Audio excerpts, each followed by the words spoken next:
Hey everybody, you know, there are a lot of cartoon shows out there that have really influenced people over the years. The influence of what they do in life and what they're going to do in the future.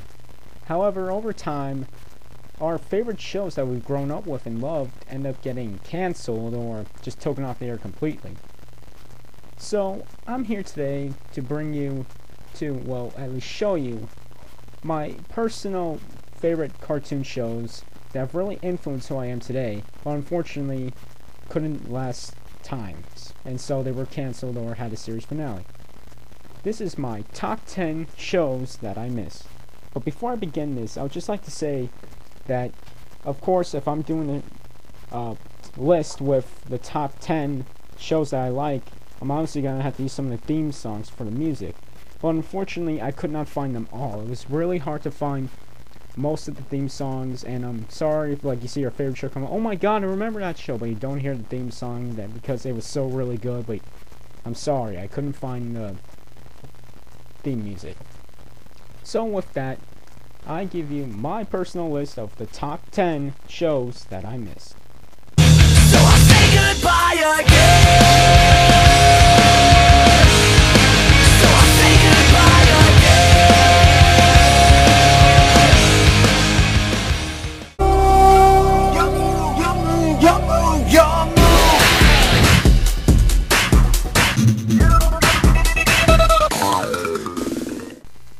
Number 10 on the list is Yu-Gi-Oh! So, why Yu-Gi-Oh? Well, you see, after I got over Pokemon and realized that this show was getting way too old, way too fast, I stumbled upon this show, and voila! I moved from the Pokemon phase to the Yu-Gi-Oh! Phase. But however, as I got older and started getting less concerned of, oh my god, I have to get the cards, I have to get this, I gotta get that, and started losing interest in the show, I just stopped going into the Yu-Gi-Oh! Phase, and which is why Yu-Gi-Oh! Is all the way number 10. But however, the one thing I will never forget about the show is the memorable characters it produced, not just Yugi. There's Joey and there's Kaiba that you see in this picture. And when I heard this show was going to have a series finale, I was actually quite shocked, and I didn't feel right doing this list without putting Yu-Gi-Oh! On the list.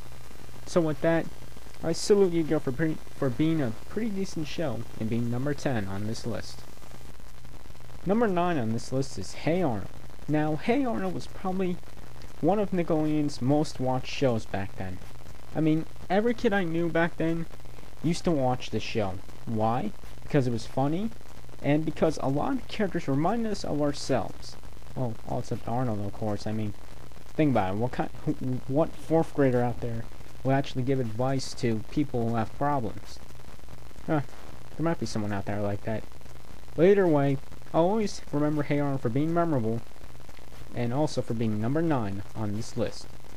Before I say the next one, I would just like to thank John4TV for actually reminding me about this show. Because if it wasn't for him, then this show would probably not be on the list at all. So thanks again, John4TV. Number 8 on this list is Road Rovers. Now, Road Rovers was a show I used to watch all the time back then when I was a kid. Because I'm a dog person, and I like superheroes. So when you have those two combined together, then it's probably going to be a show I'm going to watch all the time. Some of the characters will never leave me, especially Hunter and Colleen. And when I look back at it now, I'm actually surprised to find out that this show only had 13 episodes. 13! Oh my god. Because for me, it felt like forever because of all the times I was watching this show. Well, I would say more about this, but I plan on saying something else about the show later on in the future. So, thank God that Road Rovers is on this list.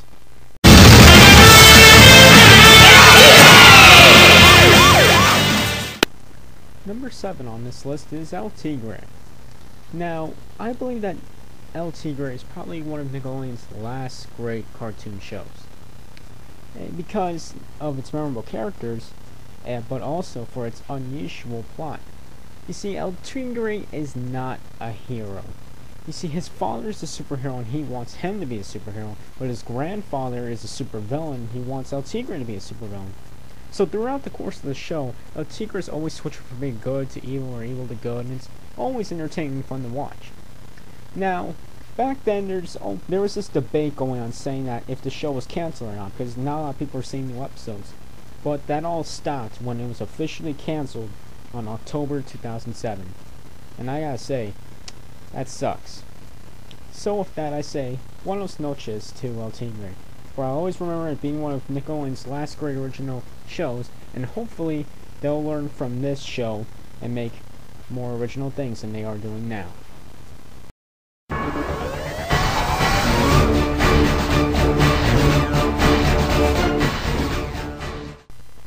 Number 6 on the list is Invader Zim. Hell yeah, now we're talking about a really good show. This show was made for much as to teenagers than it was to kids. But was it a little bit too dark at times? Well, sometimes, but not enough for people to complain about it. And besides, it was made up by one of the most memorable characters ever, Zim and Gur. Now, again, I would say more about the show, but like Rovers, I plan on reviewing it later on this year. But still, I am very glad to have Invader Zim on this list. Well, that's all for now. Tune in next time when I upload the rest of the list of the top 10 shows that I miss. I will fight.